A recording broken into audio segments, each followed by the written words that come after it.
रेखा गुप्ता के चयन के बाद सबके मन में बहुत खुशी है। बड़ी जिम्मेदारी मुझे सौंपी गई है। दिल्ली का वजन लेने के लिए तैयार होंगे और वो दिल्ली को मिलेंगे, दिल्ली को सजाएंगे और सर्वश्रेष्ठ दिल्ली बनाएंगे। फाइनली 11 दिन के इंतजार के बाद दिल्ली में मुख्यमंत्री की मोहर लग चुकी है। यानी कई दिनों का संघर्ष, कई दिनों का प्रयास और कई सारे नाम लिए जा रहे थे कि कौन बनेगा मुख्यमंत्री, आखिर कौन होगा, किसके अंदर वो जज्बा है, किसके अंदर वो समझ है, किसके अंदर वो दिल्ली का सारा कल्चर्स मौजूद है और पूरी तरह से दिल्ली का नॉलेज भी रखता है। तो नाम तो कई सारे थे, कई सारे नाम रिफ्लेक्ट हो रहे थे। हमने भी कई सारे नाम को रिप्रेजेंटेशंस किया है और उसमें प्रवेश वर्मा को ज़्यादा हाईलाइट किया जा रहा था क्योंकि उन्होंने केजरीवाल के किले को ध्वस्त किया था,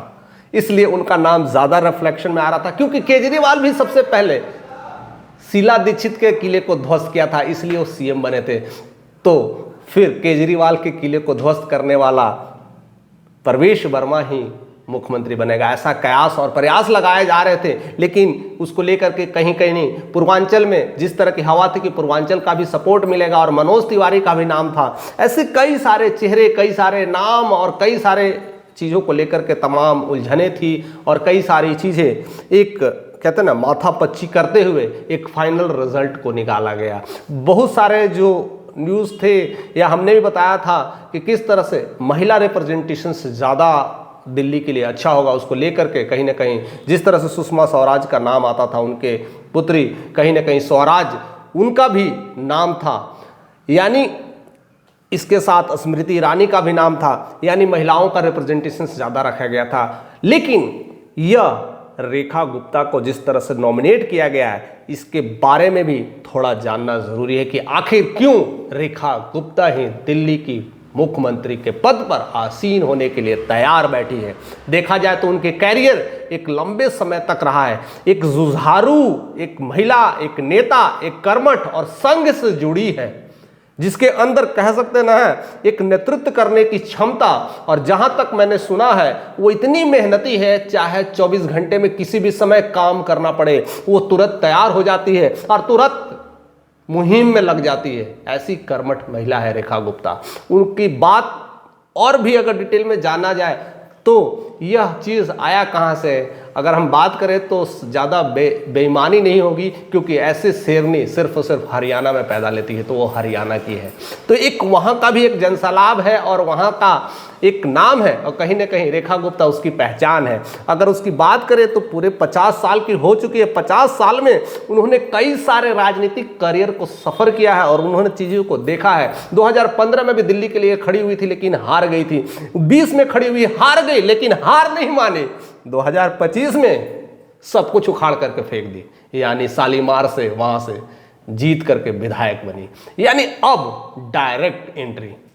सीएम पद के लिए हो गया। यानी सिर्फ और सिर्फ उतना ही काम नहीं किया, इससे पहले 2004 से लेकर 6 तक भारतीय जनता पार्टी युवा मोर्चा की सदस्य भी रही थी, उसके बाद पार्षद बनी, उसके बाद महिला मोर्चा की सचिव बनी, उसके बाद कई सारे मेयर पद चुने गए और दिल्ली के मेयर को पता है कि दिल्ली में कहाँ कमी है, कहाँ ठीक करना है, कहाँ प्रॉब्लम है, ये सब चीज़ों का नॉलेज कहीं ना कहीं रेखा गुप्ता में वो था, इसलिए रेखा गुप्ता का नाम की मुहर लगी है। और सबसे बड़ी अगर बात कहा जाए तो महिला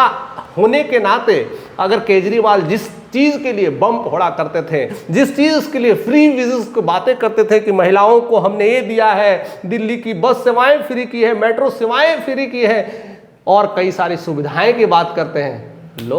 फिर बन गए ना महिला मुख्यमंत्री। अब किस बात की लड़ाई, अगर पुरुष मुख्यमंत्री बनता, यानी पुरुष में अगर प्रवेश वर्मा बनता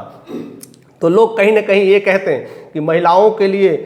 कुछ नहीं किया जा रहा है, अब महिला को ही बना दिया गया, अब किस बात की बात है। अब कोई उस पर कोई क्वेश्चंस भी नहीं मार सकता, कोई क्वेश्चंस दाव पेच भी नहीं लगा सकता। जिस चीज़ के लिए केजरीवाल लड़ाई करते थे वही चीज़ कहीं ना कहीं बीजेपी ने खड़ा करके रख दिया। अब लड़ाई किस बात की करोगे। और दिल्ली में देखा जाए तो 43 लाख वोट हुए हैं जिसमें महिलाएं ने वोट दिए हैं, यानी रेखा गुप्ता उसकी पहचान, उसकी धड़कन, उनकी जान बन गई है और दिल्ली में अपनी शान और शान बरकरार करने के लिए मुख्यमंत्री के पद पर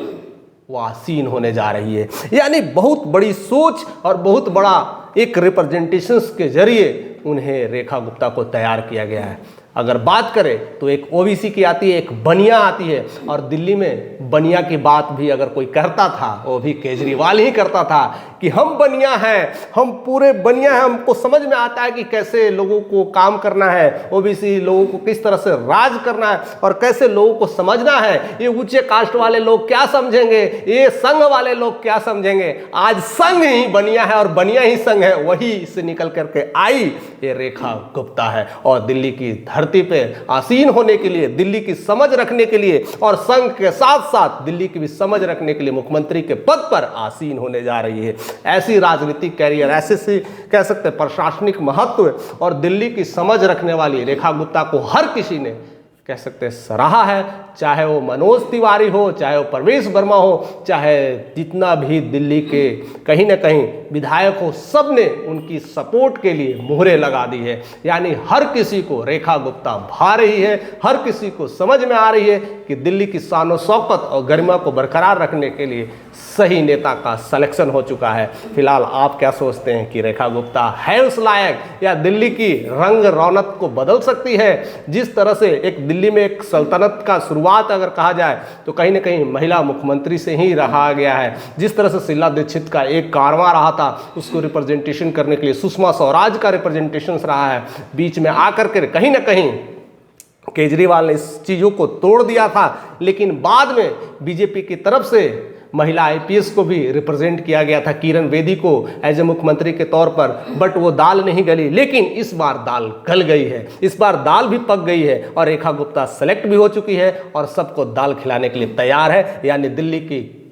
मुख्यमंत्री के रूप में काबिज है। फिलहाल आप उनके बारे में क्या सोचते हैं, किस तरह की राय रखते हैं, ज़रूर आप कमेंट करके हमें बताइएगा। चैनल पर नए हैं तो सब्सक्राइब करिएगा और ज़्यादा से ज़्यादा लोगों तक शेयर करना ना भूलिएगा।